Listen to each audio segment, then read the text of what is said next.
Estás en Italia. Sol perfecto, pizza perfecta. Pero, ¿disfrutar esa vista? Podría ser un error fatal. Esa paz es una ilusión total. Literalmente, a unos cuantos kilómetros bajo tus tenis. La Tierra no solo está dormida, está tomando un respiro profundo y nervioso. Y lo digo en serio. Los geólogos están sudando ahora mismo, porque este proceso oculto no solo está ocurriendo, se está acelerando rápidamente. Cuando la mayoría piensa en volcanes en Italia, piensa en el Monte Vesubio y la trágica historia de la antigua ciudad de Pompeya. Ceniza cayendo del cielo, una ciudad congelada en el tiempo, un enorme volcán dominando la bahía de Nápoles. El Vesubio se ve peligroso, y tiene sentido que la gente se enfoque en él. Pero el Vesubio no es la mayor amenaza de la zona. El verdadero peligro es más difícil de ver. Justo al oeste de Nápoles hay una zona llamada Campi Flegrei. El nombre significa campos en llamas. Si la visitas, no parece un volcán para nada. No hay montaña, ni cono, ni ríos de lava. En cambio, ves pueblos, puertos, carreteras y colonias. La gente vive su vida cotidiana ahí. Y es que Campi Flegrei no es un volcán normal. Es un supervolcán. Olvídate de la clásica montaña puntiaguda. Los volcanes normales crecen hacia arriba, pero los supervolcanes explotan hacia abajo. Dejan una enorme depresión en forma de tazón llamada caldera. Campi Flegrei es tan grande que podrías estar parado justo en el centro y nunca darte cuenta de que estás sobre un volcán. De hecho, una gran parte de Nápoles está construida justo dentro de ella. ¿Te lo imaginas? Casas, escuelas y autopistas sobre un terreno que sigue activo. Es como un pecho gigante respirando, subiendo y bajando. Los científicos lo llaman bradicismo. Colonias enteras se han movido metros hacia arriba o abajo a lo largo de los siglos. Pero, ¿cómo? Ese ritmo está cambiando rápido. Alrededor de 2022, los científicos empezaron a prestar mucha más atención a la zona. La actividad sísmica iba en aumento y nuevas herramientas permitieron analizar los datos de mejores maneras.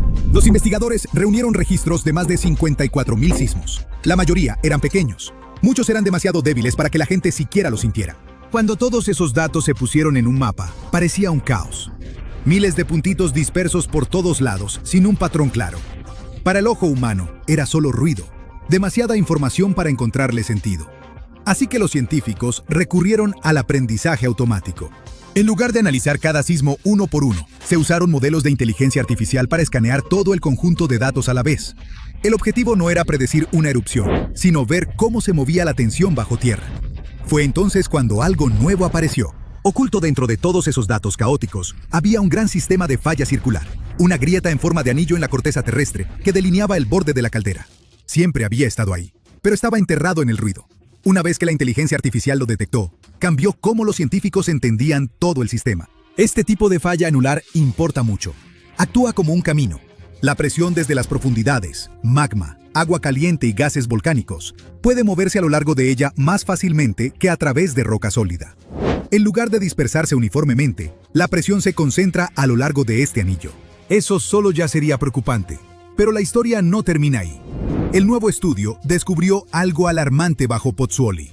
La ciudad está sobre un cruce de grietas profundas en la Tierra, incluyendo la falla anular recién descubierta. Los científicos pensaban que esta zona era de bajo riesgo, pero los nuevos datos cuentan una historia diferente. Pozzuoli está sobre el punto más débil de todo el sistema.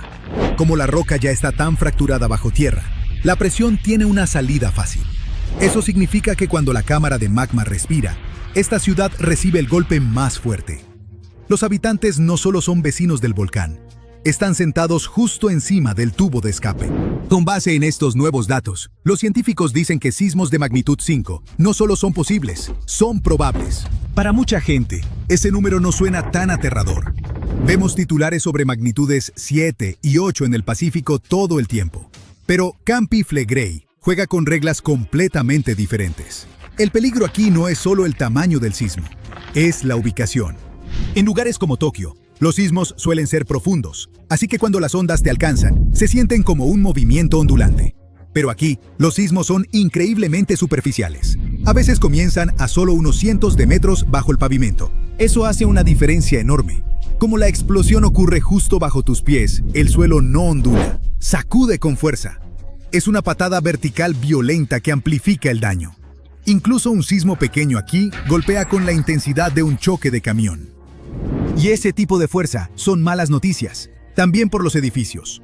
Muchas estructuras en esta zona son antiguas, tesoros históricos, claro, pero peligrosos. Fueron construidos siglos antes de que los códigos modernos de seguridad sísmica siquiera existieran. Hablamos de cosas que nunca fueron diseñadas para moverse. Gruesos muros de piedra, tuberías de agua viejas y líneas de gas oxidadas. Nada de esto resiste bien los temblores. El acero moderno se dobla. Estas piedras viejas simplemente se quiebran. Toda esta destrucción es impulsada por un fenómeno llamado bradicismo. Piensa en ello como un enorme sistema hidráulico operando en las profundidades. A kilómetros bajo la superficie, una mezcla volátil de magma, fluidos supercalentados y gases volcánicos están constantemente atrapados. Con el tiempo, ese cóctel acumula una presión inmensa. Conforme la presión crece, empuja contra la corteza, literalmente levantando el suelo y la ciudad entera hacia arriba. Cuando el gas escapa o la presión baja, el suelo se hunde de nuevo. Es un ciclo lento e implacable de subir y bajar. Y esto no es solo una teoría científica. Tenemos pruebas físicas claras. En Pozzuoli hay un antiguo edificio romano llamado el Templo de Serapis. Sus columnas de piedra están marcadas con agujeros hechos por criaturas marinas que solo viven bajo el agua. Esos agujeros muestran que el edificio alguna vez se hundió bajo el nivel del mar y permaneció ahí por mucho tiempo. Después, volvió a subir. El suelo no se movió de repente. Se movió lentamente durante siglos. La tierra aquí siempre ha sido inestable, respirando lentamente. Lo que asusta a los científicos hoy es lo rápido que está ocurriendo el movimiento ahora. Desde abril de 2025, el suelo se ha elevado 1,5 centímetros cada mes. Eso no suena mucho, pero en geología es rápido. En un año, eso suma casi 18 centímetros. Los edificios no están diseñados para moverse así. Conforme el suelo se eleva, los cimientos se tensan, las tuberías se estiran, los caminos se doblan. Al mismo tiempo, la falla anular se jala cada vez más. Los sistemas bajo estrés no siempre fallan lentamente. A veces, se rompen de golpe. No se necesitaría un gran evento para llevar las cosas al límite. Un pequeño movimiento de magma, una liberación repentina de gas. Algo así podría detonar sismos más fuertes. Si ese escenario se cumple, no hablamos de un poco de yeso agrietado o unas ventanas rotas. Se activa el botón de pánico para toda la zona roja. Y seamos honestos, evacuar Nápoles no solo es difícil, es una pesadilla logística sacada de una película de desastres. Hablamos de una zona roja crítica con 500,000 de personas, de Pozzuoli al oeste de Nápoles, que tendrían que evacuar en el segundo que suene la alarma. Y justo al lado está la zona amarilla, donde otros 800,000 residentes están directamente en el camino de la asfixiante ceniza volcánica. Son calles angostas, sinuosas y antiguas, construidas para burros y carretas, no para 500,000 de personas aterradas, intentando salir al mismo tiempo. Es la receta perfecta para un caos vial total. Hablamos de tráfico parado, donde nadie se mueve ni 1 centímetro. Y luego está el dinero. El golpe económico sería devastador. De la noche a la mañana, uno de los lugares más vibrantes del mundo se convierte en un pueblo fantasma. Cero turismo, tiendas cerradas, negocios arrasados. El efecto dominó no se detendría en la frontera italiana, golpearía a toda la economía europea. Ahora, claro, esto no es la antigua Pompeya. Tenemos satélites y smartphones. No estamos totalmente a ciegas, así que, oigan, aparentemente no hay absolutamente nada de qué preocuparse, ¿verdad? Prepárate porque uno de los volcanes más activos del Océano Pacífico podría estallar en cualquier momento. Los científicos que monitorean el monte submarino axial, una gigantesca fábrica de lava submarina cerca de la costa de Oregón, dicen que podría entrar en erupción en cualquier momento entre hoy y principios de 2026 como máximo. Sí, está bajo el agua, pero no te dejes engañar por la cobertura del océano. Esta bestia es casi 3 veces más alta que el Empire State Building. Este volcán se está inflando como un soufflé en un restaurante con estrella Michelin y los científicos están tan emocionados que lo transmitirán en vivo. En serio. Este volcán explotará en cualquier momento porque, bueno, se está inflando rápidamente. Durante los últimos meses, los investigadores han notado que el fondo del mar está elevándose.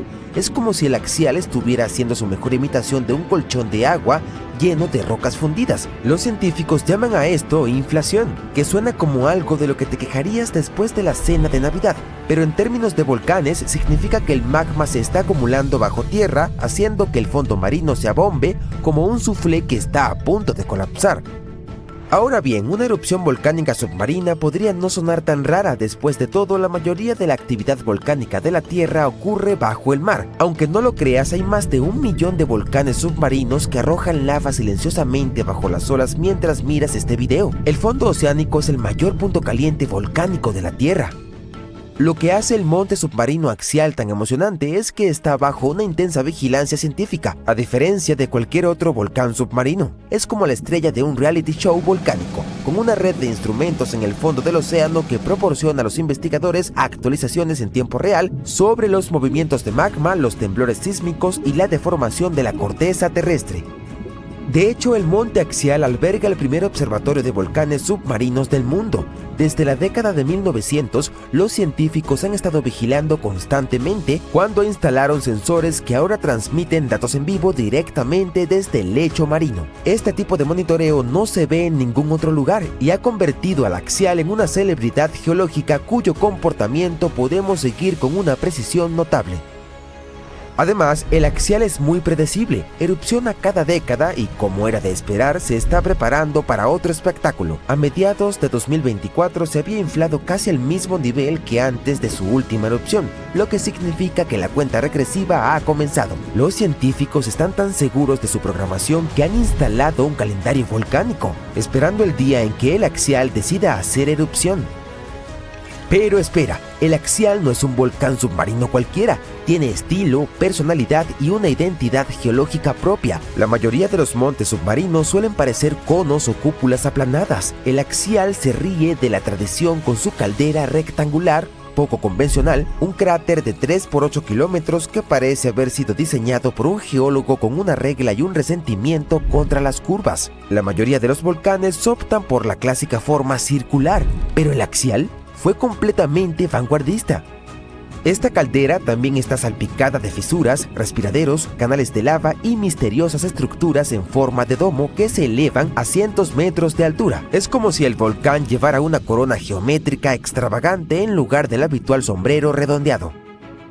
Además, la ubicación del axial es como un excelente sector inmobiliario para fuegos artificiales geológicos. Se encuentra justo donde colisionan dos fuerzas principales. Primero está en la dorsal de Juan de Fuca, una cadena montañosa submarina formada donde dos placas tectónicas se separan lentamente, como un cierre que se deshace. Segundo, está situada sobre el punto caliente Cobb, un penacho de manto profundo que actúa como la astuta máquina de expreso de magma de la Tierra, que bombea roca fundida desde lo profundo del planeta alimentando toda una cadena de montes submarinos.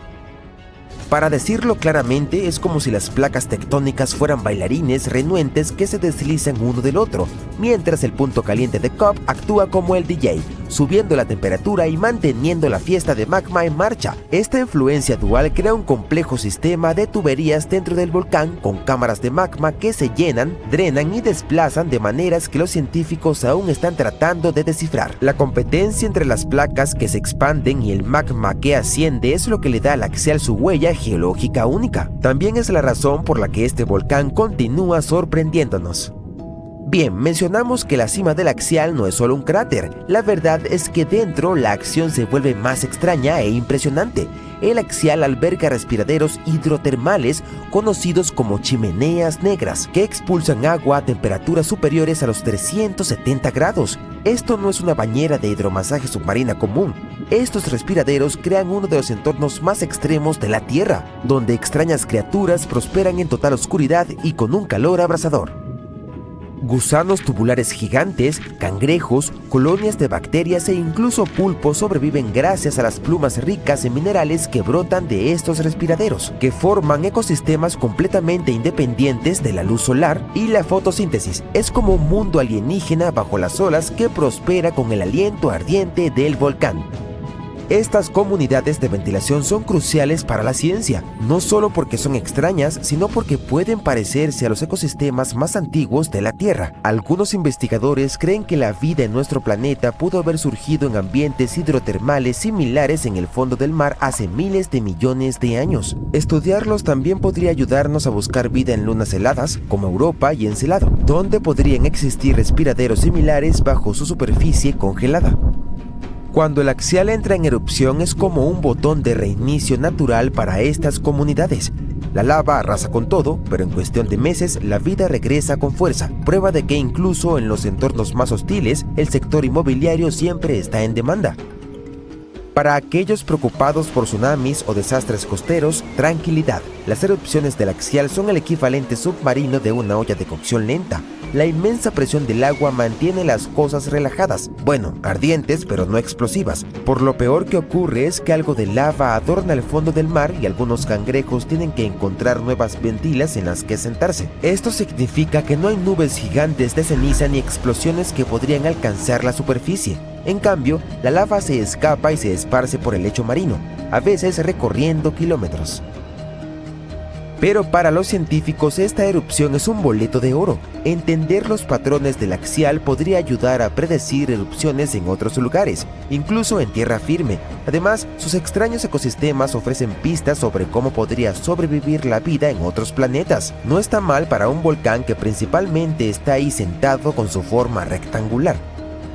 No obstante, la actividad del volcán se puede escuchar en forma de miles de pequeños terremotos cada día. ¡Miles! Como si el propio volcán estuviera gimiendo y crujiendo, preparándose para abrirse. De nuevo, no sentiremos nada, pero al menos ayudará a los científicos a rastrear los movimientos del magma y el ciclo eruptivo del volcán. Una de las partes más emocionantes de esta historia es que los científicos se están preparando para transmitir en vivo la próxima erupción del Axial por primera vez. Imagina observar en directo un volcán submarino en acción, cubriendo el fondo del océano con lava fresca. Es como tener una vista de primera fila de un espectáculo de fuegos artificiales natural, a miles de metros bajo las olas. La transmisión en vivo será cortesía de la iniciativa de observatorios oceánicos que mantiene una serie de cables de fibra óptica que conectan directamente los instrumentos del Axial a la costa. Este es el Wi-Fi del fondo marino y está a punto de transmitir roca fundida en alta definición. Y hay algo inesperado. Los científicos han notado un patrón curioso en las erupciones del Axial. Las 3 erupciones más recientes, en 1998, 2011 y 2015, ocurrieron entre enero y abril, los meses en que la Tierra comienza a alejarse del Sol. ¿Por qué? Podría tener algo que ver con la atracción gravitacional de la Luna. La órbita de la Luna hace que las mareas oceánicas suban y bajen, lo que cambia la presión en el lecho marino y podría ayudar a empujar la cámara de magma hasta su punto de ruptura. Supongo que la Luna no es solo una luz romántica en el cielo nocturno, podría ser la gran susurradora volcánica. Una cosa es segura, cuando el Axial se despierte, será la erupción submarina mejor documentada de la historia, así que mantén los ojos bien abiertos. Este es un espectáculo natural que no querrás perderte, y quién sabe, si tenemos suerte... ¡El piso es lava! Solo bromeaba. Pero, ¿sabes qué? En parte se está desmoronando. Tal vez aún no lo sientas, pero una gran parte de América del Norte ya ha perdido 60 kilómetros de roca de su base. Y no se trata de terremotos o enormes socavones, sino de que el continente está perdiendo partes de lo que mantiene el suelo estable, sin tambalearse como un juego de feria en mal estado. Un equipo de investigadores acaba de lanzar una bomba geológica. Una parte del suelo de América del Norte está adelgazando como un goteo de helado muy lento y triste. ¿Cómo lo saben? Básicamente, le hicieron una resonancia magnética de cuerpo completo de alta tecnología a la Tierra y crearon mapas en 3D que muestran cómo las rocas, una vez consideradas indestructibles, ahora se están derritiendo en las entrañas del planeta, como una pizza de queso al revés dentro de un horno. Pero para entender realmente este lío, primero tienes que conocer a mis viejos amigos, los cratones. Los cratones son como las raíces de los continentes. Son gruesos, resistentes y antiguos. Tienen miles de millones de años de antigüedad. Estos muchachos sobrevivieron a impactos de meteoritos, supervolcanes e incluso al movimiento tectónico de las placas. Si las placas se enzarzan en peleas, por ejemplo, podríamos ver montañas formándose. Si se divorciaran, alejándose una de la otra, entonces nacería un océano nuevo.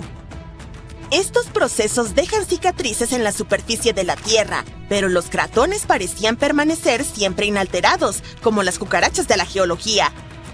Y dado que un cratón puede recibir un golpe y no sentir nada, los científicos siempre asumieron que estas estructuras eran casi indestructibles. Pero luego, un grupo de investigadores puso a prueba sus sofisticadas máquinas y se dieron cuenta de que los cratones se estaban desmoronando. ¿Cómo? Aquí está la placa Farallón, una placa tectónica realmente antigua que comenzó a deslizarse bajo la placa principal de América del Norte hace más de 100 millones de años. Este es un proceso bastante normal, en realidad. Se llama subducción, y es la forma en que la Tierra recicla rocas y evita sobrecalentarse. Este fenómeno de subducción ha estado sucediendo durante tanto tiempo que, hasta ahora, la placa Farallón está casi a 640 kilómetros del cratón, reposando bastante tranquila en el manto inferior, curiosamente cerca del núcleo externo de nuestro planeta. Pero la placa Farallón ha estado causando problemas como ese compañero de piso que se fue pero dejó cosas raras en el refrigerador. Verás, al hundirse tira de la base de América del Norte, estirándola y provocando que otras piezas se desprendan y caigan en el manto profundo. Y por si eso no fuera suficiente drama, el hundimiento de Farallón también ha filtrado agua y dióxido de carbono a las rocas circundantes, haciendo que el cratón sea aún más blando y fácil de desmoronarse. Gracias, Farallón. Muy amable de tu parte. Al estudiar cientos de terremotos a través de miles de estaciones de monitoreo, los científicos han confirmado la historia. Grandes bloques de material continental están descendiendo y adelgazando el cratón hasta en 60 kilómetros. Suena dramático, ¿verdad? Pero no te preocupes, esto está ocurriendo a un ritmo muy lento. Pasarán millones de años antes de que suceda algo notable. Tus nietos del futuro lejano podrían seguir pisando terreno sólido. Pero no te pongas demasiado cómodo. Esto puede no ser un problema urgente, pero hay otro tipo de hundimiento que está sucediendo más rápido de lo que puedes decir ayuda. Aquí está el asunto. Para el año 2050, al menos 32 ciudades importantes de los Estados Unidos, incluyendo Nueva York, Baltimore y Charleston, podrían estar parcialmente bajo el agua. ¿Y adivina qué? En su mayoría, esto es culpa nuestra. Los científicos han notado que, desde 2007, algunas ciudades se han ido hundiendo en el suelo entre 1 y 2 milímetros cada año. Charleston, en Carolina del Sur, ocupa el primer lugar de la peor manera posible, hundiéndose 4 milímetros anualmente. Claro, estos números suenan diminutos y algo ridículos. Pero Charleston está apenas a 3 metros sobre el nivel del mar, y un pequeño hundimiento tiene un gran impacto cuando el océano te está respirando en la nuca. En días de inundaciones realmente malas, la gente tiene que abandonar sus autos y nadar a casa. Todo este fenómeno se llama subsidencia de la Tierra. Y cuando mezclas el hundimiento del terremoto con el aumento del nivel del mar, obtienes un cóctel desastroso de calles inundadas, tierras de cultivo salinas, bosques fantasmas y muchos propietarios muy irritados. Y no se detiene solo en las viviendas. Infraestructuras como puentes, caminos, aeropuertos y plantas de energía, todas cosas de las que dependemos diariamente, también están en riesgo de sufrir graves daños. Las redes eléctricas inundadas y las autopistas hundidas podrían causar miles de millones más en pérdidas económicas y crear peligros importantes para la seguridad. Bien, seamos justos. No todo es culpa de la humanidad. Algunos de estos problemas se remontan hasta la era del hielo. Hace unos 12.000 años, enormes capas de hielo cubrían el norte de Estados Unidos. Eran pesadas, realmente pesadas. El peso hundió la tierra, y cuando el hielo se derritió, el suelo no saltó de nuevo como un trampolín. En cambio, empezó a jugar un extraño juego de sube y baja geológico. Los lugares que habían sido comprimidos comenzaron a elevarse, y los que no fueron comprimidos se hundieron. Todo este proceso, llamado ajuste isostático glaciar, intenta decir eso 3 veces rápido, aún está ocurriendo hoy en día. Pero, por supuesto, los humanos encontraron una manera de empeorarlo. La extracción de aguas subterráneas es un problema. Imagina que es como sacar el relleno de un colchón. Después de un tiempo, todo se hunde. En lugares como el Valle Central de California, la tierra está descendiendo hasta 20 centímetros al año porque seguimos bombeando agua durante las sequías. En ciudades como Nueva York, el problema no es solo el agua. Los propios rascacielos lo están empeorando. Sí, resulta que si apilas millones de toneladas de concreto y acero sobre terreno blando, tiende a aplanarse. Y en caso de que te lo preguntes, la masa total de los edificios de Nueva York es de alrededor de 762,000 millones de kilogramos. Aproximadamente lo mismo que 3,5 millones de estatuas de la libertad apiladas. Con tanto peso concentrado en un área relativamente pequeña, los suelos subyacentes no tienen otra opción que comprimirse con el tiempo. Y si pensabas que no podía ser más complicado, te equivocas. Hemos estado construyendo represas que impiden que los ríos lleven sedimentos frescos a las áreas costeras. Ese sedimento es algo así como la manera que tiene la madre naturaleza de esponjar de nuevo el suelo. Sin él, las tierras costeras se están compactando como una esponja vieja. Además, cuando se drenan los humedales para la agricultura o la construcción, el suelo pantanoso se seca y colapsa. Honestamente, es como si el suelo no pudiera tomarse un respiro. Los científicos también notaron que las áreas que solían ser exuberantes humedales ahora están entre los lugares que se hunden más rápido en el país, especialmente a lo largo de la costa del Golfo. Luisiana, por ejemplo, ha perdido una cancha de fútbol de tierra debido a esta combinación de subsidencia y aumento del nivel del mar. Entonces, ¿cuál es el objetivo final para nosotros, gente común, que solo quiere vivir por encima del nivel del mar? Pues no pinta bien. Bosques fantasmas, que básicamente son bosques inundados, están apareciendo. Las tierras de cultivo se están salinizando y volviendo inutilizables, e incluso inundaciones en días soleados, en las que las calles se inundan sin que haya llovido, se están volviendo. Mientras ves este video, pedazos de continentes se están desprendiendo lentamente desde abajo y son arrastrados hacia el manto oceánico, una capa caliente, mayormente sólida, que se mueve lentamente bajo el fondo del mar. En cuanto estos fragmentos llegan al manto, pueden provocar erupciones volcánicas en partes del océano donde no hay volcanes. Además, cuando los continentes se separan, no solo ocurre en la superficie, sino también muy profundo. Pero eso lo veremos después. Este proceso puede continuar por decenas de millones de años. El nuevo estudio muestra que el interior de la Tierra es aún más dinámico de lo que pensábamos. También explica por qué muchas islas volcánicas, incluyendo la isla de Navidad en el noreste del Océano Índico, contienen niveles inusualmente altos de ciertos elementos químicos. El asunto es que estos elementos normalmente solo se encuentran en la corteza continental. Bueno, los científicos sospechaban que estos elementos aparecían porque fuerzas poderosas en las profundidades de la Tierra tomaban viejos pedazos de roca reciclados y los mezclaban en el manto. Este proceso funciona un poco como cuando mezclas los ingredientes para hacer masa de pastel. Pero antes, los investigadores creían que esos elementos venían de dos fuentes principales: sedimentos que se hundieron en el manto cuando las placas oceánicas fueron empujadas hacia abajo, o de plumas del manto. Esas son columnas de roca caliente que ascienden desde lo profundo de la Tierra. Sin embargo, estas explicaciones no encajan con todas las observaciones. En algunas áreas volcánicas, casi no hay señales de que la corteza haya sido reciclada. En otros lugares, el manto parece frío y demasiado cerca de la superficie para ser afectado por la roca caliente ascendente. Los científicos se preguntaban cómo podía pasar esto. Ahora sabemos que parte del material en esas regiones proviene de pedazos de continentes que se hunden en lo profundo del manto, y estos pedazos afectan a los volcanes que se forman arriba. El nuevo estudio también sugiere una idea curiosa. Los continentes no solo se separan en la superficie, también se despegan desde abajo. Y esto puede ocurrir a distancias mucho mayores de lo que los científicos pensaban. Los investigadores usaron simulaciones para descubrir cómo se comportan los continentes y el manto cuando son estirados por fuerzas tectónicas. Su trabajo se basa en investigaciones previas que muestran que cuando los continentes se dividen, fuerzas poderosas en el interior del planeta crean una ola en el manto.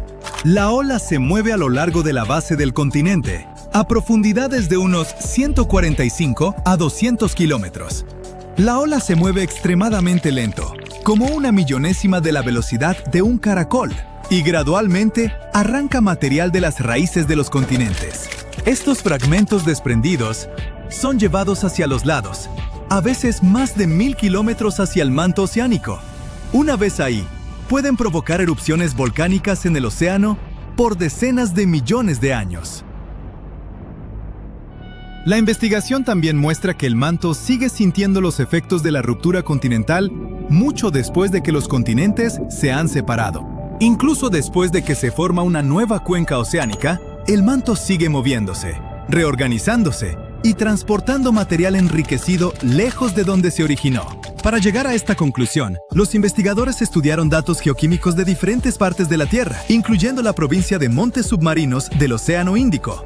Es una cadena de formaciones volcánicas que apareció después de que el supercontinente Gondwana se separó hace más de 100 millones de años. Sus modelos computacionales y pruebas químicas mostraron que justo después de que Gondwana se separó, mucho magma con químicos inusuales subió a la superficie. A lo largo de millones de años, esta firma química fue desapareciendo, mientras menos material subía de debajo del continente.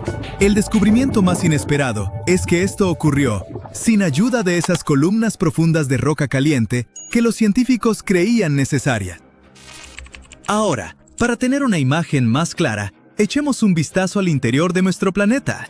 La Tierra tiene unos 4.600 millones de años. Nació de una enorme nube de polvo y gas que lentamente se enfrió, se encogió y se endureció hasta formar el planeta que conocemos hoy. Al enfriarse, metales pesados como el hierro y el níquel se hundieron hacia el centro, y los materiales rocosos más ligeros flotaron hacia arriba. Esto creó la estructura en capas de la Tierra, donde cada capa tiene propiedades únicas. La corteza es como la piel de la Tierra. Es la capa más externa de nuestro planeta, hecha de roca sólida. Está dividida en enormes piezas llamadas placas tectónicas, que se desplazan lentamente con el tiempo. Hay dos tipos de corteza, la oceánica y la continental. La corteza oceánica tiene de 6 a 10 kilómetros de grosor. Está cubierta con una delgada capa de sedimentos como arena, arcilla y conchas. Debajo hay rocas densas como el basalto, rico en magnesio. La corteza continental es más gruesa que la oceánica y está bajo los continentes. Está hecha de rocas más ligeras. Debajo de la corteza está el manto. Representa más del 75% del volumen de la Tierra. La parte superior del manto es bastante rígida, pero más profundo se vuelve suave y parcialmente fundido, lo que le permite fluir lentamente. Este flujo es lo que mueve las placas tectónicas. En el centro de la Tierra está el núcleo.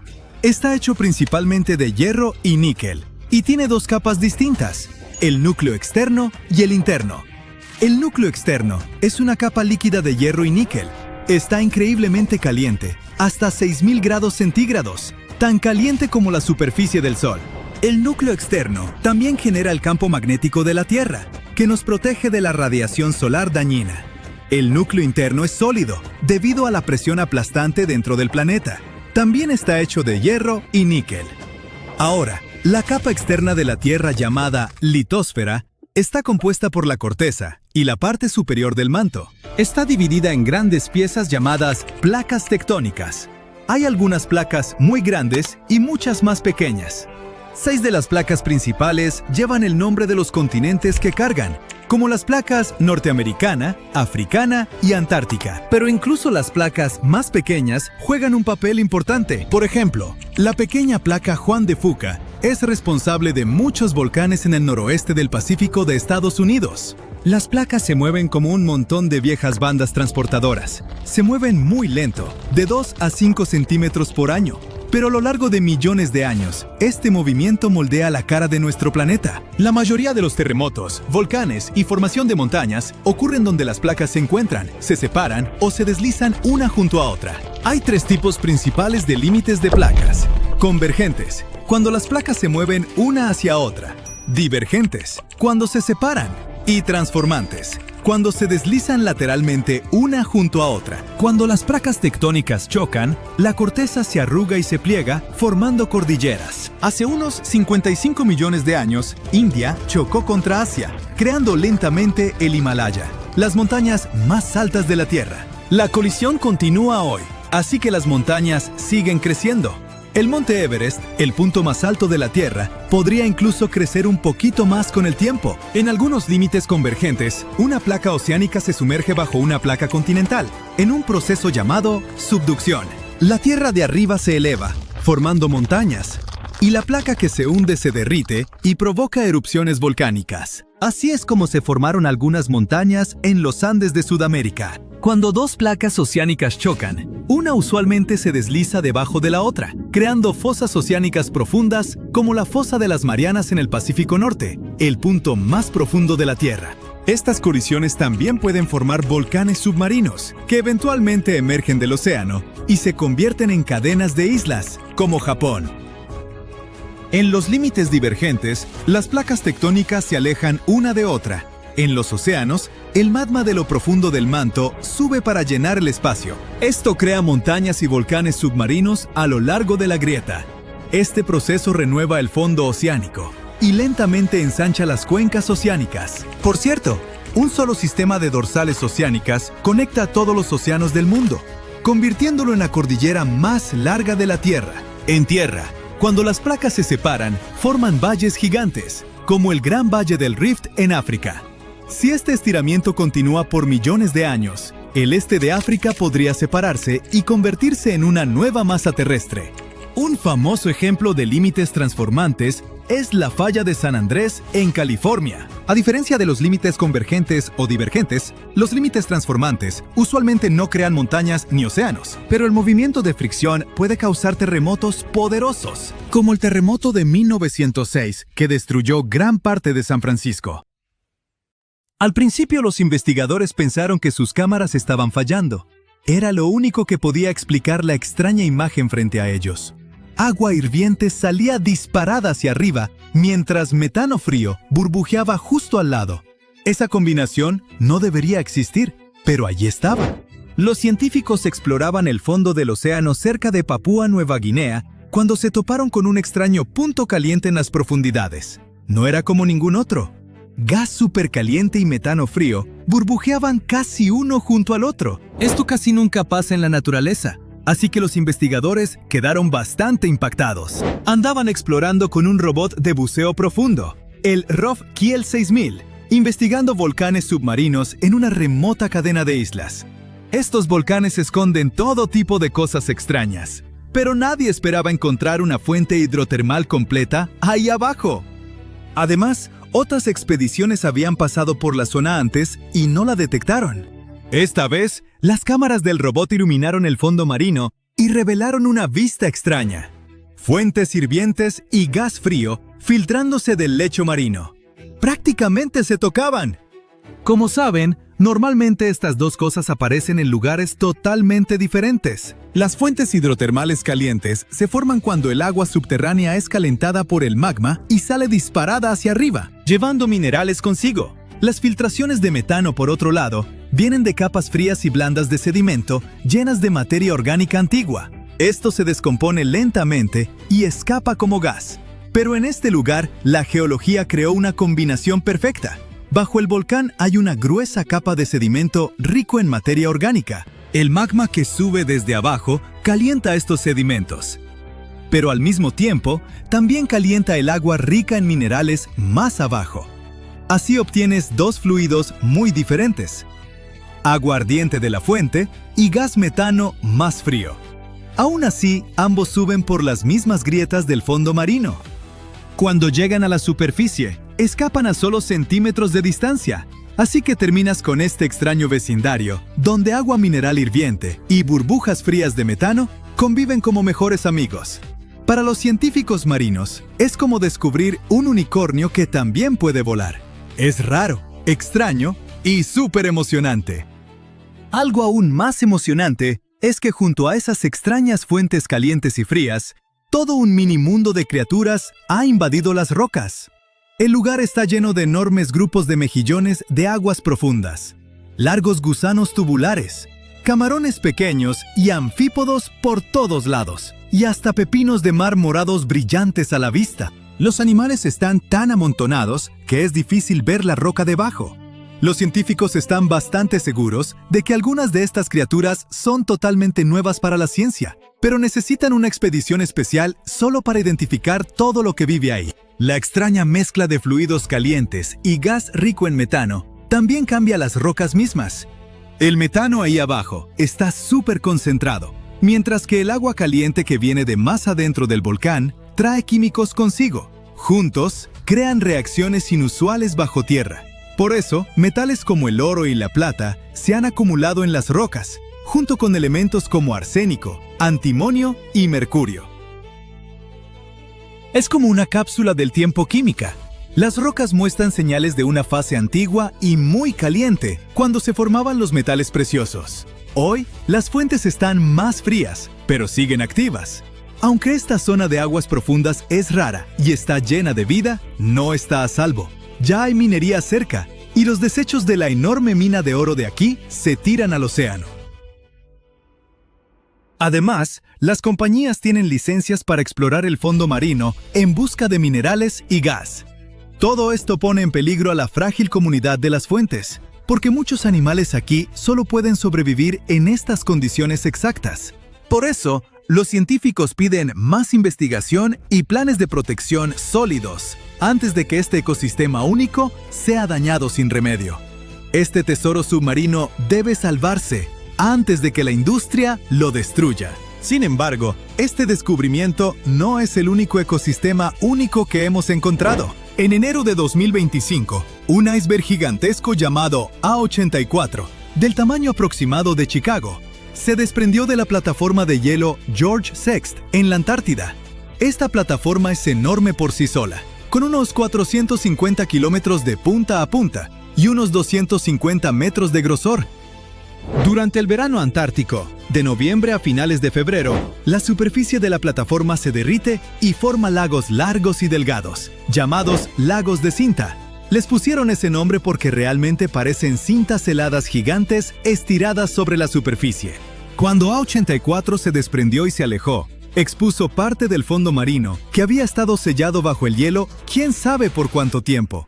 Era un lugar que absolutamente nadie había visto antes. Un equipo de investigación a bordo del barco Falkor también estaba en el mar de Bellingshausen en ese momento. En cuanto supieron del desprendimiento del iceberg, abandonaron su plan original. Básicamente, era la versión de aguas profundas de voltear una piedra enorme en el bosque solo para ver qué vive debajo. Durante 8 días, los científicos enviaron su robot submarino, Sebastian, y exploraron profundidades de más de 1200 metros. Ahí abajo, en esa oscuridad helada, descubrieron un ecosistema oculto lleno de vida. Enormes corales y esponjas formaban vecindarios submarinos completamente repletos de criaturas. No solo sobrevivían, prosperaban. Sí, los científicos esperaban encontrar algo ahí abajo, pero definitivamente no esperaban ver toda una ciudad submarina de vida antigua. Había anémonas de mar que parecían pequeños árboles esponjosos, arañas de mar caminando como criaturas de otros planetas, peces de hielo, pulpos y toda una mezcla de otros animales. Toda la expedición se transmitió en vivo a investigadores de todo el mundo. Por cierto, las grabaciones siguen disponibles si les interesa. Y aún más padre, los investigadores creen que algunas de las criaturas que vieron podrían ser especies totalmente nuevas. Así es, especies genuinamente nuevas en la Antártida en 2025. Algunas podrían vivir solo en esta zona, y tiene sentido porque la Antártida es básicamente su propio planeta aislado. Está rodeada por la corriente circumpolar antártica, que actúa como un enorme foso acuático que ha mantenido al continente aislado del resto del mundo por millones de años. Pero incluso si las nuevas especies resultaran ser conocidas, los científicos encontraron animales extremadamente raros, como caracoles diminutos, gusanos con cerdas, o sea, poliquetos, pequeños crustáceos e incluso la misteriosa medusa fantasma, que ya parece algo del espacio exterior. El nombre científico es Stygiomedusa gigantea. Pero nadie necesita ese trabalenguas. Así que Medusa Fantasma Gigante está bien. Esta cosa es enorme. Su campana, la parte superior en forma de sombrilla, puede medir más de 1 metro de ancho. También tiene 4 brazos largos como cintas que pueden estirarse hasta 10 metros. Es el largo de un autobús escolar. De hecho, la primera se recolectó en 1899, pero los científicos no se dieron cuenta de que era un tipo completamente nuevo de medusa hasta 60 años después. Su cuerpo es casi transparente, con un tinte púrpura fantasmal, y en lugar de tentáculos normales, usa esos grandes brazos ondulantes para atrapar presas y alimentarse. Aunque las medusas no tienen cerebro, la forma en que esta medusa fantasma gigante se movía sorprendió a los científicos. Parecía dirigir sus largos brazos con un control sorprendente, especialmente al pasar por espacios estrechos cerca del fondo marino. Se veía cautelosa y casi intencional, lo cual es algo inquietante. ¿Otra criatura quizás más o menos inteligente acechando en el océano oscuro? ¡Genial! Los investigadores también encontraron gusanos con cerdas. Oficialmente se llaman poliquetos, pero gusanos con cerdas suena mucho más divertido.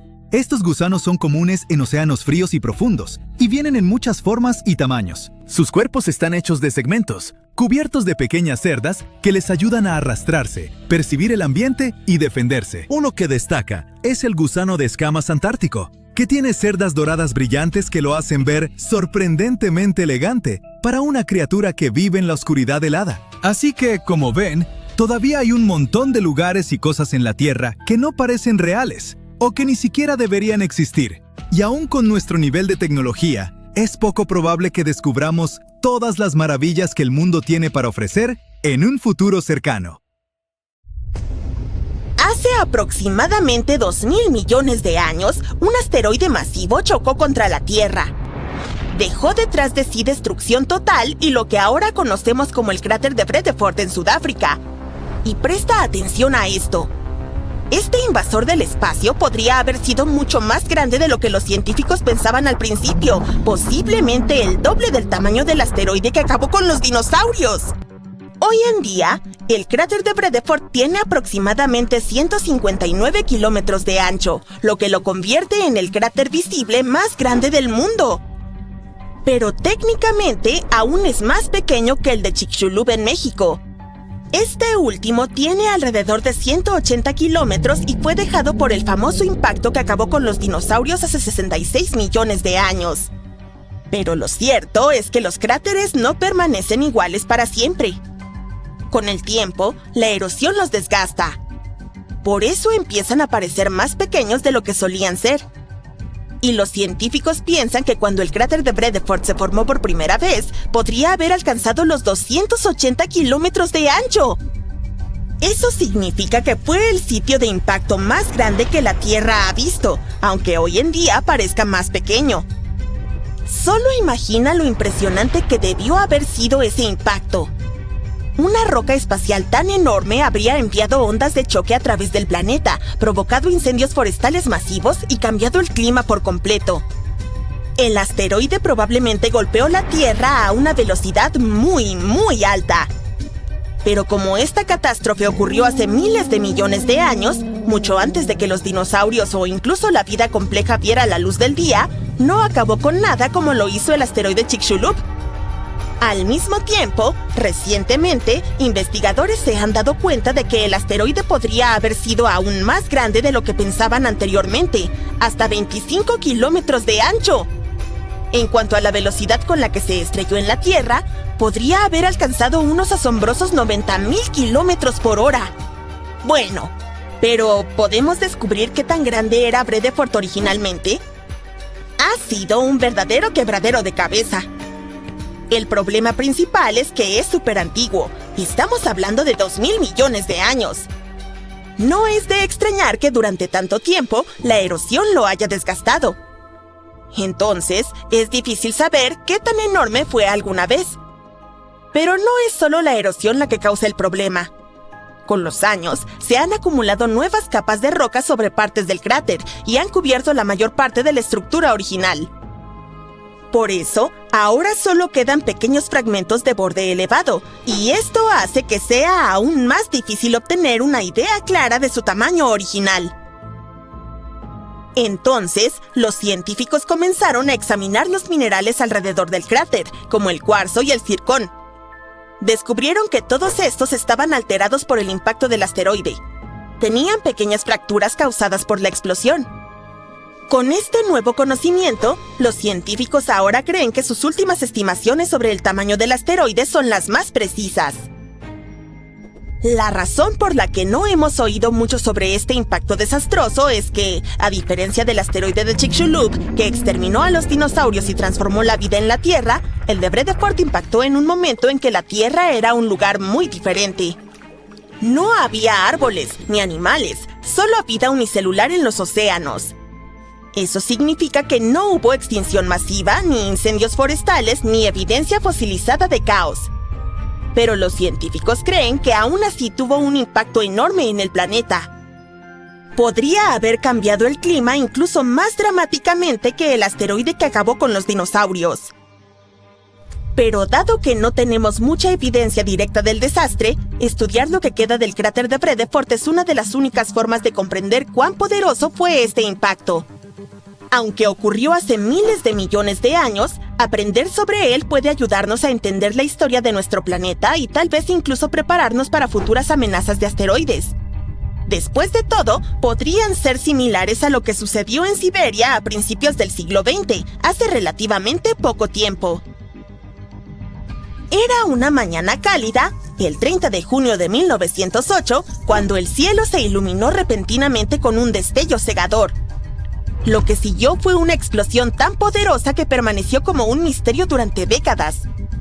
Conocido como el evento Tunguska, fue uno de los desastres más desconcertantes de la historia. Los científicos sospechaban que era el impacto de un asteroide, similar al que provocó la extinción de los dinosaurios. Pero había un inquietante problema. Nunca se encontró ningún cráter. La explosión golpeó profundamente en los lejanos bosques de Siberia, cerca del río Podkamennaya Tunguska. El suceso fue más allá de cualquier cosa vista antes. Arrasó alrededor de 80 millones de árboles en un área de 2.150 kilómetros cuadrados. La fuerza del evento fue asombrosa. Fue lo suficientemente fuerte como para devastar el paisaje, quemar el suelo y eliminar a incontables animales. Según testigos, había un resplandor extraño en el cielo, seguido por una bola de fuego con una intensa luz azulada. Era más brillante que el sol. Momentos después, hubo una explosión ensordecedora. La onda expansiva fue tan poderosa que rompió ventanas a cientos de kilómetros de distancia y la gente fue derribada. Sin embargo, a pesar de la destrucción, la fuente de la explosión no dejó rastro evidente. Más tarde, los científicos finalmente comenzaron a entender lo que había ocurrido ese día. Imagina un meteoroide que entra a toda velocidad en la atmósfera terrestre y se transforma en un meteoro ardiente. Viaja tan rápido que el aire frente a él se comprime y calienta, lo que lo prende en llamas. Pero es tan grande que no se desintegra simplemente. De repente, explota. Cuando eso sucede, la explosión libera tanta energía que se propaga una potente onda de choque. Y como la explosión ocurre en el aire, no deja un cráter de impacto. A principios del siglo XX, con la tecnología limitada y la ubicación remota, los científicos se enfrentaron a un enigma. Solo mucho después concluyeron que había sido una explosión aérea, donde un objeto explota en lo alto de la atmósfera, sin tocar el suelo, pero liberando suficiente energía para devastar el área. Muy probablemente era un asteroide gigante del tamaño de un edificio de 25 pisos. Podría haber viajado a unos 53.900 kilómetros por hora y haber explotado a entre 5 y 10 kilómetros sobre la superficie de la Tierra. Otra historia sorprendente ocurrió a finales de los años 90, pero no fue la Tierra la que se vio afectada. Un cometa, el Shoemaker-Levy 9, quedó atrapado en la órbita de Júpiter. Un día, se acercó demasiado y la inmensa gravedad del planeta lo rompió en pedazos, convirtiéndolo en un montón de fragmentos. Algunos de ellos tenían un tamaño de hasta 0,8 kilómetros de ancho. Los científicos estaban intrigados porque no sabían qué sucedería cuando esos fragmentos impactaran el planeta. Y en julio de 1994 llegó el momento. Los fragmentos del cometa comenzaron a estrellarse contra Júpiter, uno tras otro. Durante 6 días, 21 pedazos chocaron contra el planeta a velocidades vertiginosas, como 60 kilómetros por segundo. Eso es más de 209 kilómetros por hora. Los impactos fueron tan poderosos que calentaron la atmósfera de Júpiter a unos increíbles 29.400 grados Celsius, que es mucho más caliente que la superficie del Sol. Cada vez que un fragmento impactaba, lanzaba enormes columnas de material desde Júpiter, como cuando arrojas una piedra en un estanque, pero muchísimo más grande. Algunas de estas columnas se dispararon casi 3.000 kilómetros hacia el cielo. Posteriormente, grandes cicatrices oscuras aparecieron en la atmósfera de Júpiter y permanecieron visibles durante meses mientras los escombros se dispersaban por el planeta. Pero esto no fue solo un evento espacial fascinante. Los científicos realmente aprendieron mucho de ello. Esas oscuras marcas de impacto los ayudaron a rastrear los vientos en la estratosfera de Júpiter. Los choques incluso causaron cambios temporales. Todos sabemos que las misiones espaciales tienen un costo exorbitante. Para tener una idea, un boleto al espacio para un astronauta comienza en alrededor de $20 millones y puede ascender hasta 50 millones. La NASA es una organización bien financiada, pero siempre están buscando reducir costos y ahorrar millones donde sea posible. Además, la NASA hace tiempo comprendió que no necesitan ir a la luna de Saturno para estudiar si hay vida allí. Tenemos todas las condiciones adecuadas para la vida extraterrestre en Wyoming. Si eso te suena, entonces ya sabes por qué la NASA tiene tanto interés en Yellowstone. Para explorar la vida más allá de la Tierra, debemos estudiar entornos que imiten las condiciones extraterrestres. Ahí es donde entran en juego las aguas termales. Ahora bien, no es todo el parque lo que despierta el interés de la NASA. Dejemos a los osos, los alces y otros terrícolas a nuestros biólogos. El verdadero punto de interés son los géiseres, donde prospera la vida microbiana. Por cierto, Yellowstone tiene más géiseres y aguas termales que el resto del mundo junto. En algunos de ellos, el agua puede alcanzar temperaturas de hasta 90 grados. Puedes pensar, vaya, eso solo es bueno para preparar té. Pero aquí está el asunto. La vida en forma de microbios no solo sobrevive, sino que prospera en estas condiciones extremas. De hecho, se ha adaptado específicamente a ellas. Entonces, ¿podrían estos microbios ayudarnos a encontrar vida en otros planetas? ¡Absolutamente!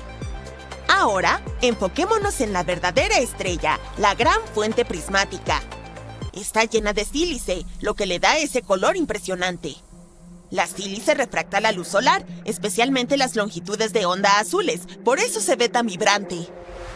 La parte más asombrosa, sin embargo, no es el color, sino el hecho de que esta fuente termal puede enseñarnos mucho sobre cómo evolucionó la vida. Hace unos 4.500 millones de años, los seres vivos aún no sabían cómo aprovechar la energía del sol, por lo que utilizaban procesos químicos en su lugar, tal como lo hacen ahora en la gran fuente prismática. Pero, ¿por qué estamos hablando de otros planetas?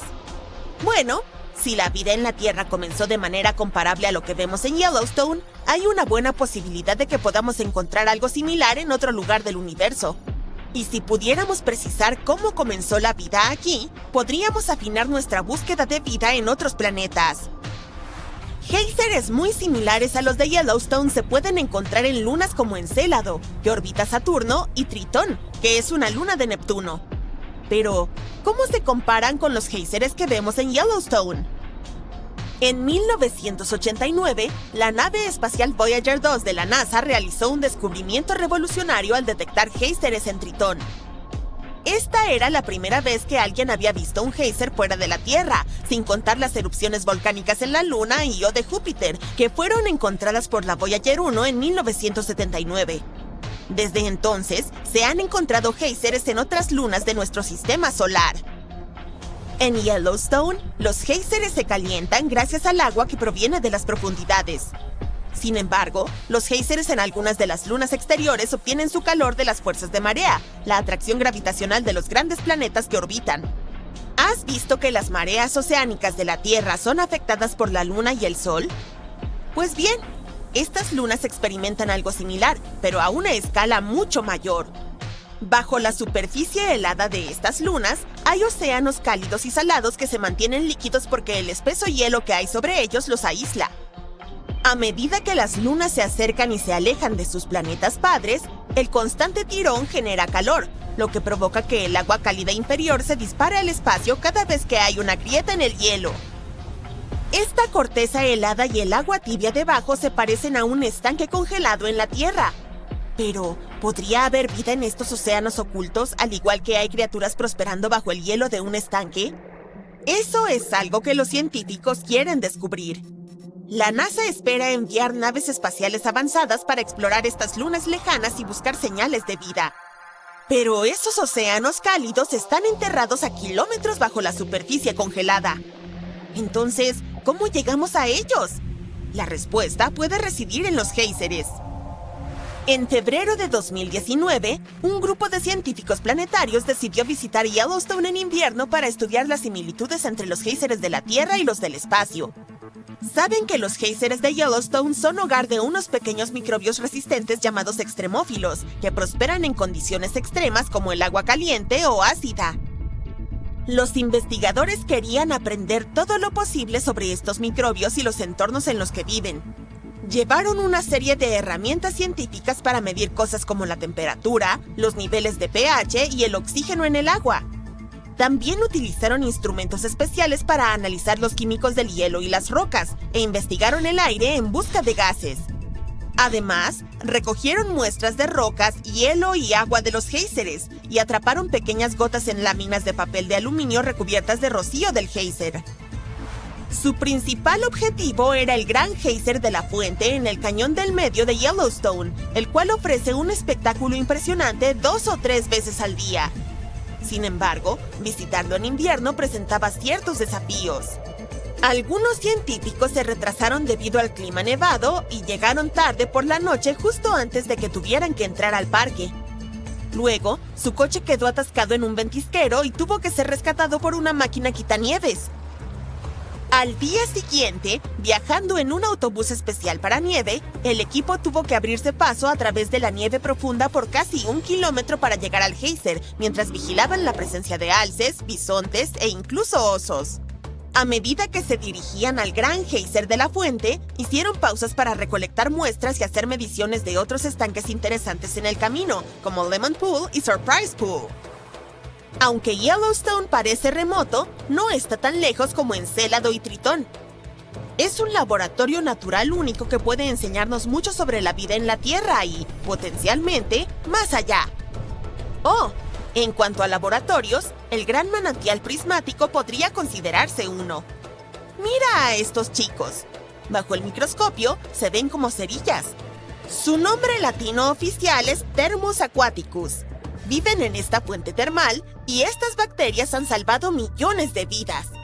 Si eres escéptico sobre lo que acabo de decir, entonces debes saber que estas bacterias ayudaron a crear la base de las pruebas PCR, ampliamente utilizadas en la medicina actual para dar diagnósticos rápidos y precisos. En los años 60, un microbiólogo llamado Thomas Brock estaba explorando las piscinas térmicas sobrecalentadas del parque y se topó con algo asombroso. A Brock le interesaban muchísimo las bacterias que podían prosperar en condiciones extremas. Durante sus 10 años de investigación en géiseres y manantiales termales, encontró un microbio en un manantial llamado Mushroom Pool que podía sobrevivir en agua casi hirviendo. Este pequeño, Thermus aquaticus, resultó ser un cambio radical para la ciencia. ¿Por qué? Bueno, es crucial para una técnica llamada PCR, o reacción en cadena de la polimerasa, que se usa para hacer copias rápidas de muestras de ADN. Antes del descubrimiento de Brock, este proceso era complicado porque el calor podía dañar las enzimas que mantienen el ADN unido. Pero gracias al Thermus aquaticus, los científicos ahora pueden calentar y enfriar muestras de ADN sin descomponerlas, haciendo todo más rápido y fácil. Todo esto sucedió porque los investigadores habían purificado una enzima llamada polimerasa TAC a partir de este organismo. Esos microbios de Yellowstone también podrían ser tu nuevo plato favorito para un desayuno delicioso y sostenible. Un microbio único fue descubierto allí durante una investigación financiada por la NASA y ahora se está transformando en sabrosas hamburguesas veganas para el desayuno y queso crema. Originalmente encontrado en una fuente. Era abril de 2025, cuando los geólogos regresaron por primera vez en el año a la cuenca de géiseres Norris en Yellowstone. Y mientras hacían su revisión de rutina, se dieron cuenta de que esta vez algo estaba distinto. Donde antes solo había un pedazo de suelo sin chiste, ahora había un cráter enorme, como de 4 metros de ancho, lleno de un agua rara, lechosa, azul clarito. Todos se espantaron. ¿Era la señal de que el supervolcán de Yellowstone estaba por hacer erupción? De ser así, sería un desastre mundial, del tipo que borra ciudades. Según el Servicio Geológico de Estados Unidos, los efectos se sentirían en todo el planeta. Para empezar, las zonas inmediatas a Yellowstone sufrirían flujos piroclásticos. No es lava como tal, sino una mezcla muy densa de gases volcánicos, ceniza, pomes y bloques de roca al rojo vivo. Esos flujos arrasan con todo a su paso, y una erupción de Yellowstone los lanzaría hacia Wyoming, Idaho y Montana. Las zonas más alejadas se librarían de esos flujos, pero les caería ceniza. Sería especialmente intensa en los estados más cercanos al epicentro.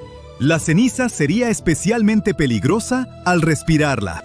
El peso de la ceniza también sería una amenaza seria. Ahogaría los cultivos y derrumbaría edificios conforme se fuera acumulando. Las consecuencias trágicas serían incontables, pero ya hablaremos de eso más adelante, porque poco después del hallazgo, ese hoyo raro sorprendió hasta a los expertos. Los geólogos encontraron rocas regadas por todos lados.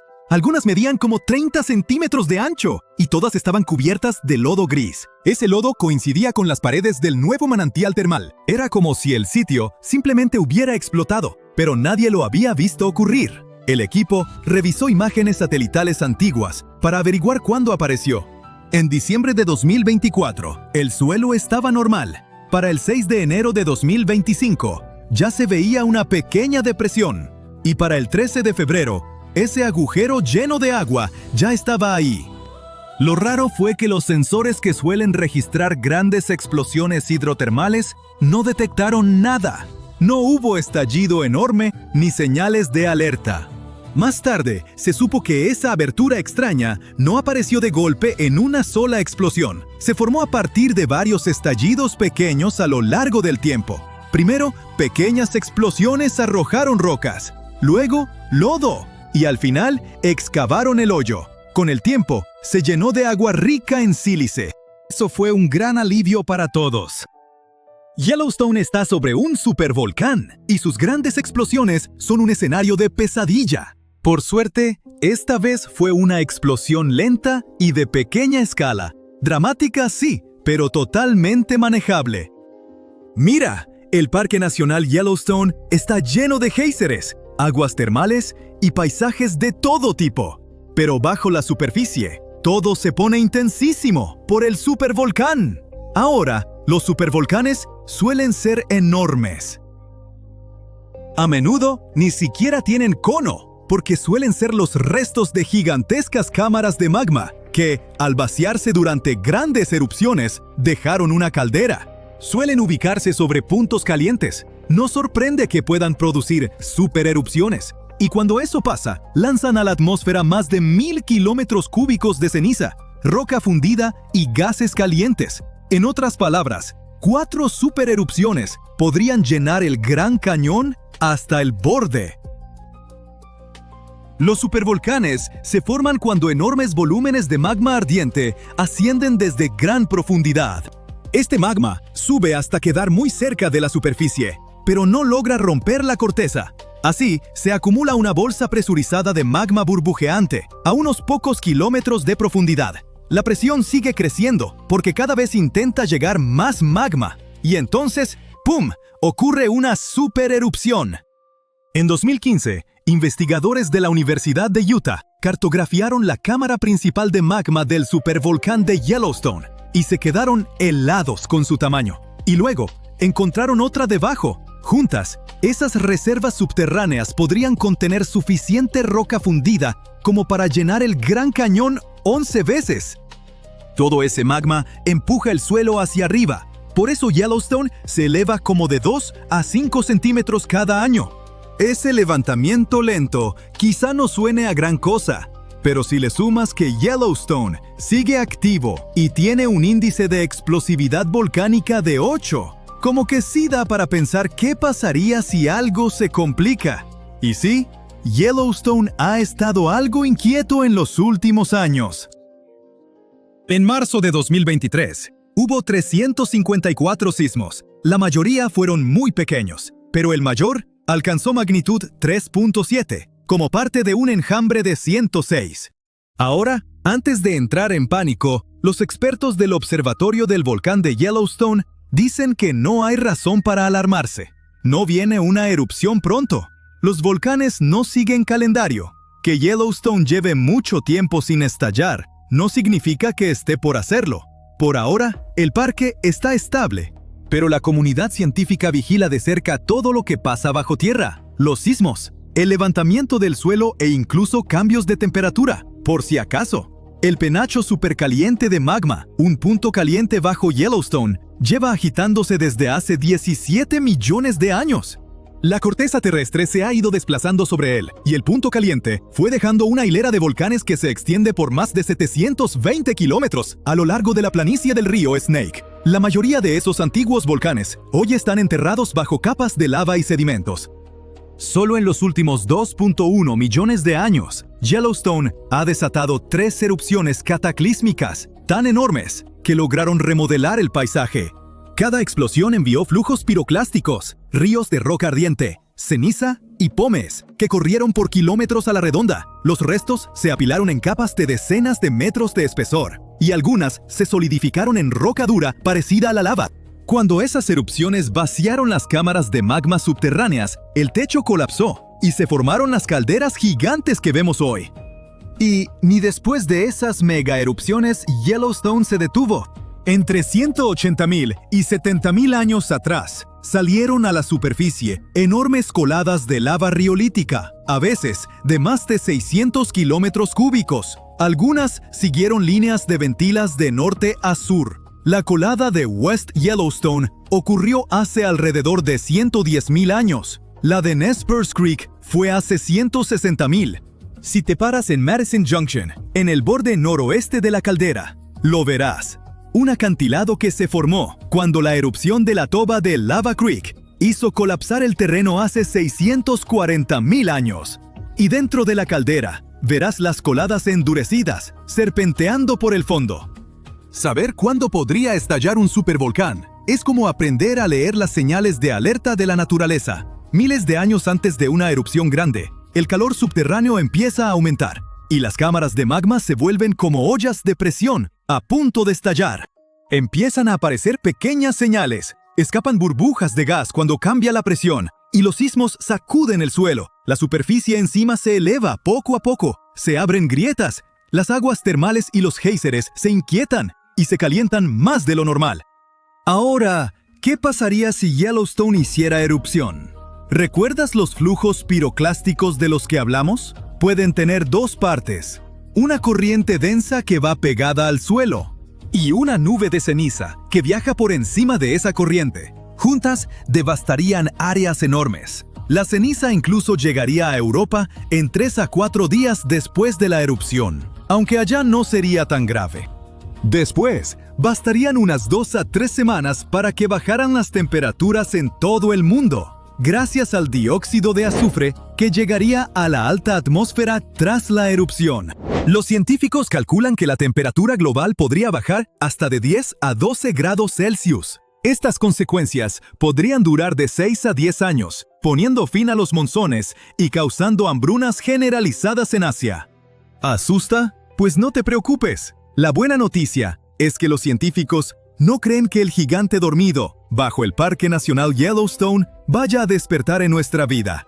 Los expertos dicen que la próxima erupción de Yellowstone probablemente no ocurrirá en cientos de miles de años. Y aún así, quizá ni sea tan grave, porque han descubierto que el magma que hay dentro de Yellowstone está repartido en 4 cámaras distintas.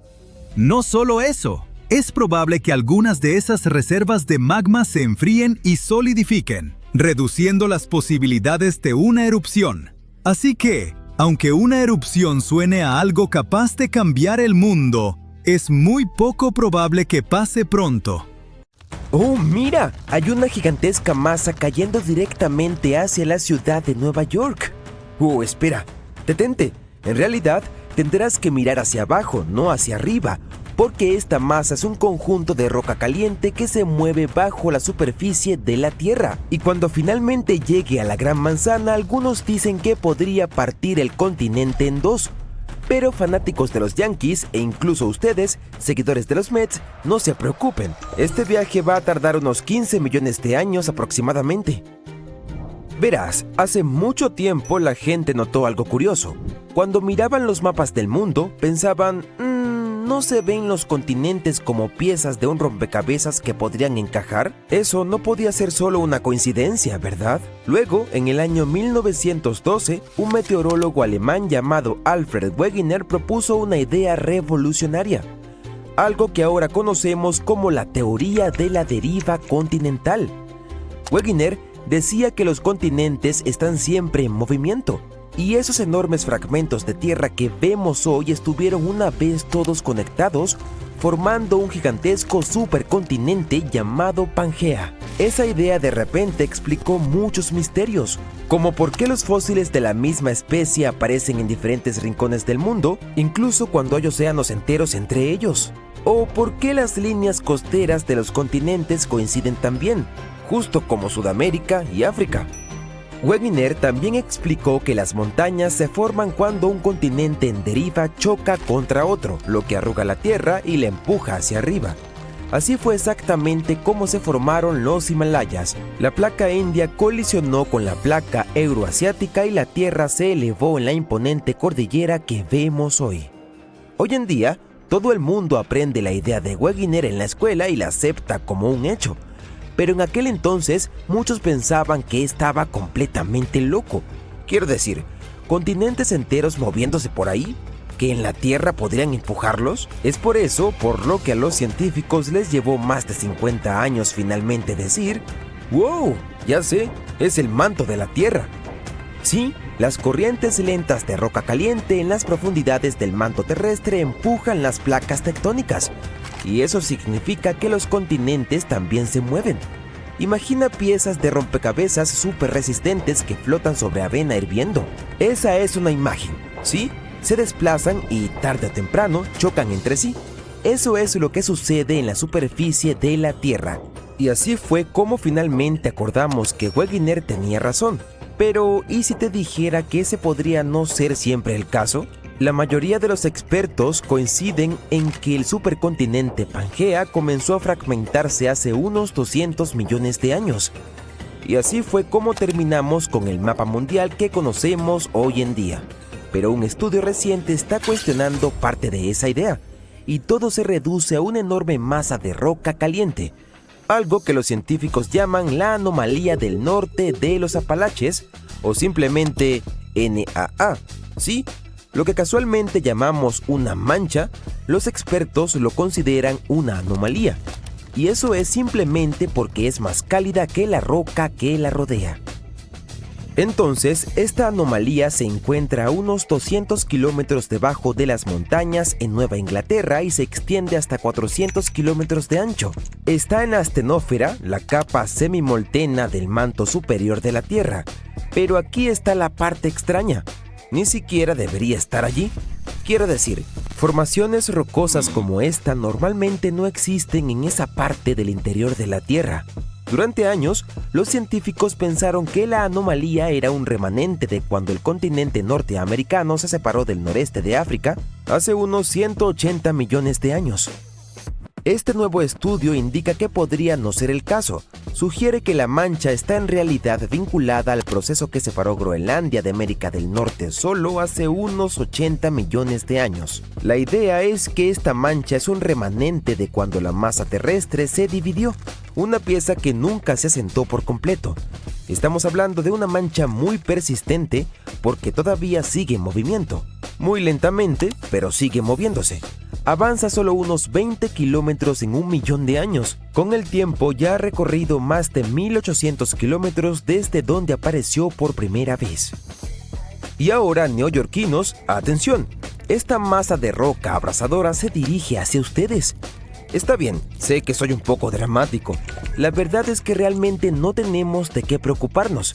Primero, los científicos dicen que ni siquiera se acercará a la ciudad por al menos 15 millones de años. Y en segundo lugar, aunque le llamemos masa, no es algo gelatinoso. No está resumando y definitivamente no va a abrirse camino a través de la corteza terrestre e invadir el metro de Nueva York ni nada por el estilo. Eso simplemente no va a pasar. ¿Cómo se verá la anomalía o qué podría hacerle al continente en el futuro? Sigue siendo un misterio para los geólogos, pero están bastante seguros de que no tendrá un impacto real en la infraestructura humana ni en nuestra vida diaria. No es como si de repente la lava fuera a brotar por el suelo de tu casa. Eso es porque, al final del día, la burbuja no es más que piedra, como cualquier piedra que ves en la calle, solo que súper caliente, enorme y enterrada profundamente dentro de la tierra. Para explicar por qué esta roca se encuentra en un lugar tan extraño, los científicos propusieron lo que llaman la teoría de la onda del manto. Así que piensa en ello como una lámpara de lava. Después de que los continentes se separan, la roca caliente y pesada puede desprenderse del fondo de las placas tectónicas en burbujas. Esas burbujas, o fragmentos de roca, se mueven debajo de la corteza y crean ondas. Cuando ese material caliente se desliza bajo un continente, actúa como la llama bajo un globo aerostático, le da un pequeño impulso al terreno. Luego, cuando los continentes se expanden y se dividen, se abre un espacio debajo y la roca semifundida lo llena con rapidez. Eventualmente se enfría, se vuelve más pesada y se hunde. Mientras tanto, el material del manto más caliente asciende y crea un área cálida llamada anomalía térmica. Este movimiento repentino sacude la base del continente. Imagina una fila de fichas de dominó. Una pieza cae y las demás la siguen. Bloques de roca empiezan a gotear hacia abajo uno tras otro y con el tiempo se mueven lentamente hacia el interior. Los científicos piensan que estas corrientes de roca continúan fluyendo, ondeando bajo la superficie durante millones de años. Saber todo esto es importante porque la anomalía podría haber influido en la conformación del terreno sobre ella. Por ejemplo, puede haber elevado algunas montañas antiguas durante los últimos millones de años. Eso ayuda a explicar un gran misterio de la región. ¿Por qué los Apalaches siguen en pie? Es decir, ¿por qué no se han desgastado tanto como cabría esperar después de tanto tiempo?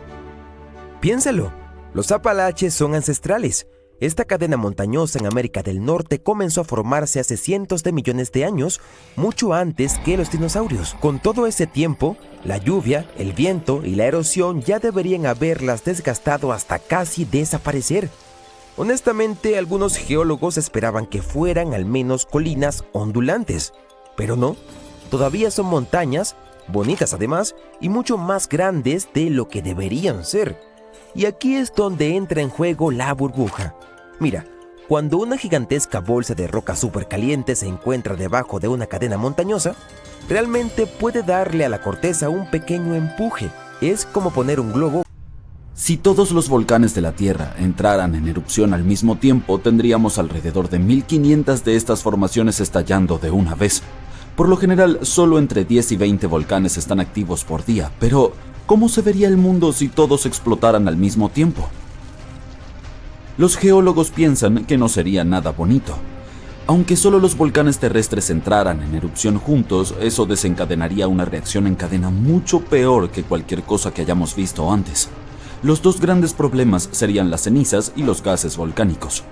Mientras que las explosiones y la lava serían dañinas para las personas cercanas, el verdadero peligro reside en lo que sucede después. Una capa gruesa de ceniza cubriría el planeta bloqueando completamente la luz solar. Sin la luz solar no hay fotosíntesis, lo que significa que los cultivos desaparecerían y las temperaturas bajarían considerablemente. Y toda esta nube de ceniza podría permanecer en la atmósfera durante 10 años. Además de la ceniza, también hay que preocuparse por la lluvia ácida. Los gases volcánicos como el ácido clorhídrico y el dióxido de azufre se mezclarían con la atmósfera y caerían de nuevo como lluvia ácida. Este tipo de clima dañaría las aguas subterráneas y las superficies oceánicas. Aunque los humanos encontraran una manera de sobrevivir hasta este punto, no tendríamos corales ni otras criaturas marinas a nuestro alrededor. Los científicos han observado sucesos similares en la historia de la Tierra, aunque a menor escala. Las grandes erupciones volcánicas han sido vinculadas con extinciones masivas. Cuando el monte Pinatubo entró en erupción en 1991, enfrió partes del mundo durante 2 años.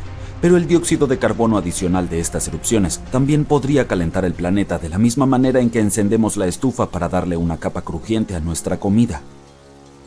Los geólogos también mencionaron que hay evidencia en la atmósfera de que fenómenos semejantes tal vez ocurrieron en el pasado distante. Durante el período Cretácico, los niveles de dióxido de carbono eran mucho más altos que hoy en día, lo que impedía que la vida marina prosperara. ¿Quiénes sobrevivieron a todo esto? Probablemente solo algunos extremófilos, esos organismos que prosperan en condiciones extremas como fuentes termales o respiraderos submarinos profundos. En cuanto a los humanos, podríamos mantenernos a salvo en búnkeres subterráneos hasta que las cosas mejoren, o construir múltiples estaciones espaciales para albergarnos a todos. Las posibilidades de que todos los volcanes hagan erupción al mismo tiempo, sin embargo, son muy escasas. Eso se debe a que no hay una fuente gigante que suministre calor a todos los volcanes de la Tierra. Cada una de estas aberturas tiene su propio depósito de magma, excepto en algunos casos en los que comparten el suministro. Por ejemplo, en 1912, Nova Rupta, en Alaska, hizo erupción junto con otro volcán porque compartían magma. Los científicos también han encontrado evidencia de magma oculto bajo áreas volcánicas como debajo de la zona de Taupo, en Nueva Zelanda. Este magma puede extenderse horizontalmente largas distancias, pero sigue siendo una característica local. Incluso si consideramos todo el magma bajo Taupo como un sistema, no está conectado con otras áreas volcánicas como Indonesia o Filipinas. Debido a que la gran mayoría están aislados, los volcanes no pueden sincronizarse para erupcionar al mismo tiempo. El magma proviene de diferentes procesos, como la descompresión del manto o la adición de agua al manto a través de la subducción. No hay forma de hacer que estos diferentes volcanes erupcionen juntos debido a cómo funcionan las placas tectónicas. Eso no significa que no veremos actividad volcánica interesante en el futuro. Hay un área submarina cerca de Columbia Británica donde recientemente se han registrado alrededor de 200 pequeños terremotos por hora. En el suelo del Océano Pacífico, frente a la costa de la isla de Vancouver, el magma está a punto de hacer erupción, calentando el agua tanto que burbujeará como soda. Sin embargo, es probable que este hecho pase inadvertido para cualquiera que no sea científico. La primera erupción tal vez ocurrirá a unos 5 kilómetros debajo de la superficie del océano. Los científicos explicaron que estos terremotos varían desde magnitudes negativas hasta 4,1, lo que significa que solo sentirían cualquier temblor quienes estén cerca. Esta actividad poco común nos brinda una oportunidad especial para estudiar cómo se comporta la corteza terrestre. Se estima que el magma debajo del fondo del océano alcanza casi 800 grados centígrados, pero se enfriará rápidamente al entrar en erupción y al contacto con el agua. Esta roca líquida se solidificará al entrar en contacto con el fondo marino y se volverá negra rápidamente. Este fenómeno también será útil para los biólogos, quienes tendrán la oportunidad de estudiar la respuesta de los animales marinos a cualquier cambio, como por ejemplo, ¡corre! La Antártida, a menudo vista como un vasto continente helado, también guarda una sorpresa volcánica bajo su superficie congelada. Los investigadores han identificado más de 130 volcanes solo bajo la capa de hielo occidental, así que esta región volcánica es la más grande de la Tierra. La mayoría de estos volcanes, alrededor de 90, fueron descubiertos en un estudio de 2017. ¿Pero podría alguno de estos volcanes antárticos entrar en erupción? Depende de cuál estemos hablando. Aunque estas formaciones son geológicamente jóvenes, es difícil para los científicos determinar si aún están activas o no. Solo hay 2 volcanes activos confirmados en la Antártida, la isla Decepción y el monte Erebus. Este último, que se alza como la montaña más alta del continente, ha estado en constante erupción desde al menos 1972. Es conocido por emitir gases y vapor y a veces incluso arrojar rocas en las llamadas erupciones estrombolianas. Una de sus características más notables es un persistente lago de lava en su cráter, un fenómeno raro debido a las condiciones específicas necesarias para mantener la superficie fundida. Por ejemplo, está alimentado por un suministro constante de magma desde lo más profundo del manto terrestre. Este flujo continuo de roca fundida proporciona el material para que exista el lago de lava. También cuenta con temperaturas ambientales bajas. A pesar de su ubicación en la Antártida, el Erebus tiene temperaturas relativamente agradables en su cima debido al calor generado por la actividad volcánica. Esto permite que el lago de lava permanezca líquido en lugar de congelarse.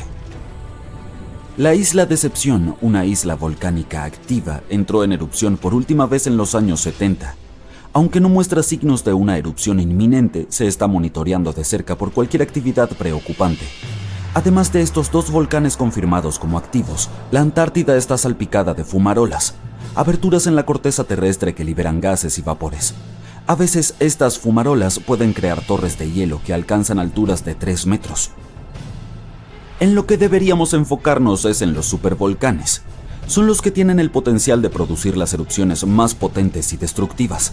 A diferencia de los típicos que tienen un solo conducto, los supervolcanes tienen una vasta cámara de magma debajo de la superficie que abarca decenas o incluso cientos de kilómetros de diámetro. Sus erupciones pueden tener efectos catastróficos en el área circundante e incluso afectar los patrones climáticos globales debido a las cantidades de ceniza y gases que liberan en la atmósfera.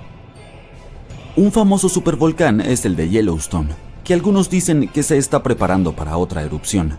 Tiene la capacidad de desatar una erupción colosal que expulsaría más de 1000 kilómetros cúbicos de material. Pero aunque nos gustaría predecir su comportamiento, los volcanes no siguen un calendario. Por el contrario, las erupciones ocurren cuando hay suficiente magma debajo de la superficie. También debe haber bastante presión para que el magma viaje hacia arriba. Y hasta donde podemos medir, estas condiciones no se cumplen en la actualidad en Yellowstone. Claro, muchos volcanes operan en un patrón cíclico, pero eso no significa que Yellowstone esté atrasado. De hecho, ha tenido solo 3 grandes erupciones en los últimos 2 millones de años. Además, el término supervolcán se refiere al tamaño de la formación, no necesariamente a lo peligroso que pueda ser. La monitorización de Yellowstone es exhaustiva. Se rastrea la sismicidad, la deformación del suelo, las emisiones térmicas, los gases, la química del agua y los cambios en la superficie. Los signos de una posible erupción incluirían miles de terremotos en un corto lapso. También veríamos antes una deformación en el suelo y emisiones extrañas de gases. Por estable que parezca por ahora, las consecuencias de una gran erupción serían desastrosas. La dispersión de cenizas podría cubrir un radio de 800 kilómetros y alterarían la agricultura del Medio Oeste y obstruirían las vías fluviales.